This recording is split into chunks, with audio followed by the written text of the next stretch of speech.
Let's move to France now, though, because people went to the polls yesterday for the first round of the presidential elections there, and Emmanuel Macron won with a 27.6% share of the vote, followed by the far-right candidate Marine Le Pen on 23.4%. According to experts, this vote confirms a shift in the political narrative of France. It is no longer a left and right division, but one that seems to be divided between pro-EU and a nationalist one that's very much focused on urban areas versus rural areas. We'll discuss all of this. From Paris is Anne-Elisabeth Moutet, a French journalist, who is going to make sense of what happened last night. Let's just start, Elizabeth, with the results. Emmanuel Macron did better than I think people thought yesterday, but then so did Marine Le Pen, both getting higher percentage shares than they did back in 2017.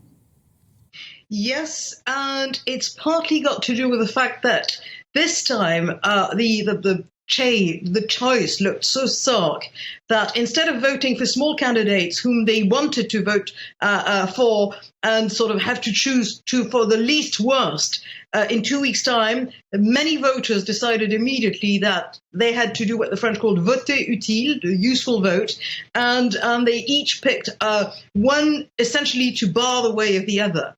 So Marine Le Pen gained votes from the hard right, Éric Zemmour, and the Republican right, Valérie Pécresse, and Emmanuel Macron won votes from almost everyone except those hard left or Corbyn-like voters in the French, now almost defunct Socialist Party, who went to the third man that people don't talk about, but who's only 500,000 votes from Marine Le Pen, and who's Jean-Luc Mélenchon, who is, as I said, the French equivalent of Jeremy Corbyn, heading his own party. Indeed, but you touched upon it there, didn't you? The sense that the two main political parties battered, or traditional political parties, the Conservatives and the Socialists, the Republicans and the Socialists, battered in 2017, essentially decimated yesterday. I think collectively between them, not getting 7% of the vote, both of them losing their ability to claim back election expenses because they got so few votes.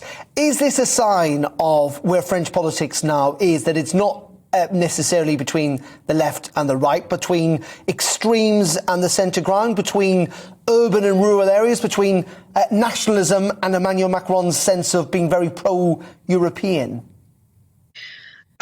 There's a great deal of that. It's entirely, that one was wrought by Emmanuel Macron. It was not wrought by Marine Le Pen so much. I would also be careful about rural areas. It's more, it's really the equivalent of Brexit voters. I mean, it's the red wall. It's places, small towns, places that don't have many public services, places that if the one company that's in town closes, then you have no jobs. You can't sell your home because it's not worth anything anymore. It's this sort of thing. And then you've got voters who vote for cultural issues. So it's a complicated mishmash. But what's certain is that Emmanuel Macron, when he came last time, seemingly out of nowhere, what was not so much appreciated at the time was that the French voters already had this sort of feeling that they wanted to get rid of the incumbents because they already felt that they were not being listened to. But here was this man who looked like a safe choice. He was not an extremist, and this is why I don't think France is that extremist. He looked like the others, but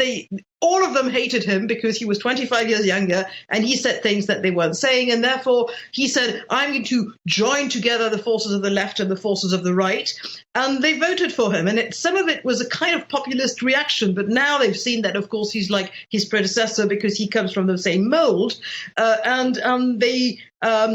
You've got a hard core of voters who voted yesterday, but the rest feel that he still has not listened to them, and their choice was the wrong one. France is a complicated country. It makes it, I hope, interesting, but that's the way it is. Some of the hard right voters will not vote for Marine Le Pen. Some of Zemmour's voters will not vote for Marine Le Pen. Some of the socialist voters will not vote for Emmanuel Macron. It's a bit in the air. Let's talk about Le Pen for a second, if we can. I mean, there's lots of reasons, as you say, not least of all the cost of living crisis, which is clearly a global affair, it must be said, not just a kind of British-focused affair that we like to reflect in this country.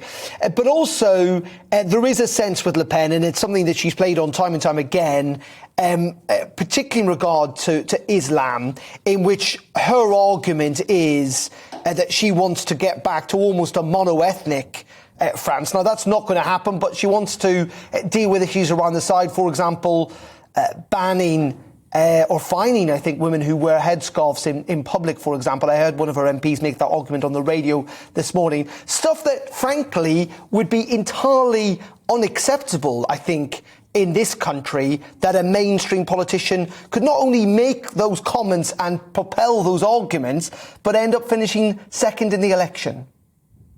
I don't think this is quite what she says. I'm not saying that her followers do not say that. I don't think that's quite what she says. And it's entirely got to do with a very different way of the way the France is structured and structure her immigration. Over centuries, France has been an immigration country. 1 out of 3 French people could find foreign ancestors in the mid-20th century, that is before immigration from the former colonies came into France. So really, it's not the same thing. The point is that you come from a certain nationality. You're a Pole, you're an Italian, you're a Portuguese, and now you're an Algerian, you're a Moroccan, and you become French. And you do not forget where you come from, but you are French. And the attitudes to the system is that you assimilate yourself like the old American melting pot that has completely disappeared as well. It was not as racist as people made it out to be. Some people made it out to be because they felt hurt by it, but some other people made it out to be racist because it helped their own political might, if you like. She herself, I don't think, is a racist. She has racists around her. She certainly has a racist father, and she has racist followers, but they're not a majority. And whenever at rallies she or Éric Zemmour brought in to speak some of the people that they're now going to field in the legislative elections in a month's time, who were BAME of various minorities, people applauded them twice because they said, "We love you because you want to be French." So it's extremely difficult to make this understood in Britain because Britain works in a different way, and that's what makes countries interesting, is that they're different. But that's not exactly what's meant. Okay. It's good to clarify that. And as you say, places are different and got different perceptions. Just very quickly, and in the space of 30 seconds, if you can, in the end, is Macron simply going to win this because there will be enough voters who will switch to him to keep Le Pen out, like they did last time?